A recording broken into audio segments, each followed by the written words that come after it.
Today we're talking about the money. Today we're talking about the money. Today we're talking about the money. Okay, people, what's up, what's up, what's up? Hi, beautiful people. So, I had shot this video recently about the truth about my immigration story, how I did 3 programs. I studied in 3 different programs before I started working in Canada, and I got a lot of comments and a lot of questions. And one of the questions I got definitely was, how did I pay for all of this? And so I'm going to be breaking it down in this video really quickly. I'm also looking at flipping my notes to see which other questions I'm going to be answering in this video. So I'm going to be breaking it down how I paid for all those 3 programs in this video. I also got questions around if a 16-month program gives a 2-year post-graduation work permit. I want to talk about scholarship versus loans and how much should be in your bank account before submitting an application. So those are the questions I'm going to cover. Sit tight. And if you're new, hi, my name is Janey, aka Janey of Canada, and on this channel I talk about everything life as an immigrant professional. So if that sounds like anything you're interested in, please subscribe. And truthfully, frankly, I would love for you to subscribe so I actually know that I'm supporting someone out there if you're watching. If not, it just helps me with my consistency. Our motivation to shoot more videos and do more tell-alls.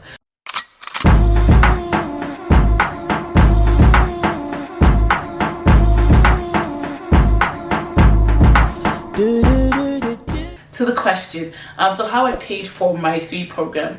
If you haven't watched part 1, if you will, of this video, check it out here or here, where I talk about why I did the programs. I'm not going to be diving into that specifically for this video. I'm going to talk about how I paid for my program. But before that, let me answer these other questions really quickly. Does a 16-month program give a 2-year post-graduation work permit? First of all, disclaimer, I am not an immigration consultant. I thought about it, but I was like, nah. But I know from my own experience, applying for all my study permits, all my work permits, my permanent residency, and now my citizenship, what advice to give. But this is not advice, okay? This is not advice. I'm just answering your question. I'm going to put a link below to the Canadian government's website on what they actually say about this. To make your life easy, does a 16-month program give a 2-year post-graduation work permit? Short answer is no, but that depends on if your 16-month program includes breaks. So for instance, I did an 8-month study program. However, even though it was 8 months, there was winter, summer breaks that kind of made it up to a year based on my graduation date. And so that type of program will be more than 8 months. You know what I mean? So if it's 16 months and plus your breaks brings it up to 2 years, you will get a 3-year work permit. However, it's the 16-month cap. Including your breaks and everything, you will get the equivalent of the amount of time you studied. So anything between 8 and 2 years, you will get the equivalent in work permit time or expiry based on how long you studied for. If it's 2 years and up, you will get 3 years. The maximum you will get for your post-graduation work permit anyways is 3 years. And then how much should be in your bank account before submitting? I always tell people, first of all, before submitting doesn't really matter, because if you don't get your study permit, then there's no point. However, look at it this way: you should definitely have your tuition, you should have the cost of living, and I've shot videos about the cost of living in Canada, which again would be a little different depending on where you're going to and the province. But you want to have your tuition and cost of living at least in your account, or you can prove that a parent or a guardian has that and they're going to did it to you. Okay, so to the main question, how I paid for my 3 programs. It is no secret that I'm a proponent of studying in Canada over coming directly as a permanent resident. The caveat I usually say is it depends on how young you come, what your financial status is, and all of that. And the reason I'm a proponent of studying in Canada over coming as a permanent resident is simply because you get to have a network of Canadians, other Canadians and Canadian immigrants in your cohort, and you can learn together. And all the mistakes you will make as an immigrant, you get to make it in a safe space. However, if you're much older, if you already have a family, if you already have tons of industry experience, it doesn't always make sense to go through that route. So I also want to add a disclaimer to say that also studying in Canada is not cheap.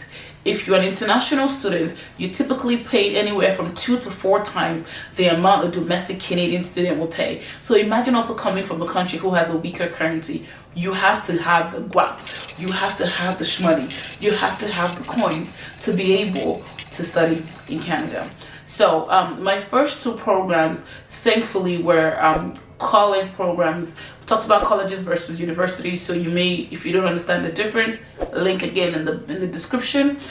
So college programs are typically more affordable than university programs. I did a postgraduate certificate, and my programs at the time were 16,000 give or take Canadian. So I did 2 of those, and those were 30K, which is what my parents, and if you know anything about Nigerian parents, if you were not Nigerian watching this video, is Nigerian parents typically have that feeling and responsibility they feel to support their kids with education. It's almost like, we may not give you a trust fund, but we're giving you an education, figure it out. And so my parents supported me with tuition for my first 2 programs, being transparent, honestly. However, I always wanted to do a master's program, and I didn't know that my dad and mom could actually afford to pay for that, because I still have younger siblings who were coming up. They still had other things they needed to do with the money, and they can just keep sponsoring this kid's dream to keep studying unending. So even though they wanted to, they just couldn't afford it by the time I wanted to do my master's. So I've always been a very handsy DIY person. So while I was in my 2 programs, I already started saving up for my master's program, because I knew I wanted to do a master's program, which was almost going to be double the price or the affordability of these first 2 programs I had done. And so I have a budget sheet that I used. I've always been a good saver. I think in Nigeria, amongst my friends, I remember one time I had the first 1 million naira just from savings. So my friends always, like, when my friend found out, he was like, well, how do you have this? I am a ridiculous saver, putting it out there. So I've been able to save a lot on my own. However, I'm also very good with my hands. So while I was in my first 2 programs, I started making hair, and I had clients, and I put up Kijiji ads. Kijiji is the marketplace where you sell stuff. I put up ads on the bus stop from where I lived all the way down to my school that I did hair. And even though I was learning, I was able to put a charge towards the services I did. And I think hair in 2 years got me around $5,000. Yep, again, scrappy saver. I was very good with that. And that was where I got some money from. While I was making my clients' hair, I would notice that, similar to myself, a lot of clients have really dry scalp, they have skin issues. The hair products at the time when I first moved to Canada, we didn't have as many good hair products for Black people. So I started whipping my own shea and cocoa butters in my kitchen and adding my own organic oils, and I started selling that as well. That was the business I was doing that I wanted to scale when I actually went into my master's program. But that was also able to give me some money in. However, no matter how much I sold or how much hair I did, it wasn't enough to pay tuition for my master's program, which was around 50K at the time. So this was where I looked at my budget sheets, looked at how much I needed. If you want that budget sheet, let me know. There's a link in the description box. You'll be able to purchase it, or for a really tiny amount, and there's instructions on how to use it and how it worked for me in the years I needed it to work for me. I still use it to today, frankly, because it's how I actually plan out my year when it comes to my finances. And I'll talk more, if you want me to, I'll talk more about like saving, investing, and how I started all of that process in Canada. It's actually really enlightening, and I can't wait to share with you. If you're interested, just let me know in the comments. But bringing it back to my program, my master's program cost about 50-something thousand dollars, and at that point I've been able to save maybe almost 20K. But I did get a lot of support from the businesses I had started running at the time. Like I said, my parents could no longer support me on that front because they had other commitments. So this was where I had to go find a loan. People will tell you that you can get some scholarships, but in Canada, admittedly, I know that scholarships are not so hard to come by, especially in 2017. Now there may be a few more, but the first and foremost place you should always check with for loans, bursaries, grants, or scholarships will be your international center of the school you have just gotten an admission in. Or you can check different blogs and different websites for the scholarships. I have made a video something around loans and scholarships, and I'll link that as well. However, at the time, this organization, Prodigy, had an arrangement with my school, Queen's University at the time, to provide loans to international students. And I did take 25,000 USD to complete the other piece of the loan that of the tuition that I couldn't afford for myself. And I just, from the day I took that loan in 2017, the day I got accepted, I noticed that the interest rate compared to the Ontario Student Assistance Program, OSAP loan, was ridiculous. Because I'm not a permanent resident, I was still an international student, meaning that I had to pay almost 11-12%. I'm going to put all the screenshots here of the loan. So I knew that I did not want to pay interest. I always hated interest anyways. So I had a plan. I had 18 months because I think the loan at the time had a grace period where you're charged a certain interest up until graduation, and then once you graduate there's a grace period, and then you have to start making payments back.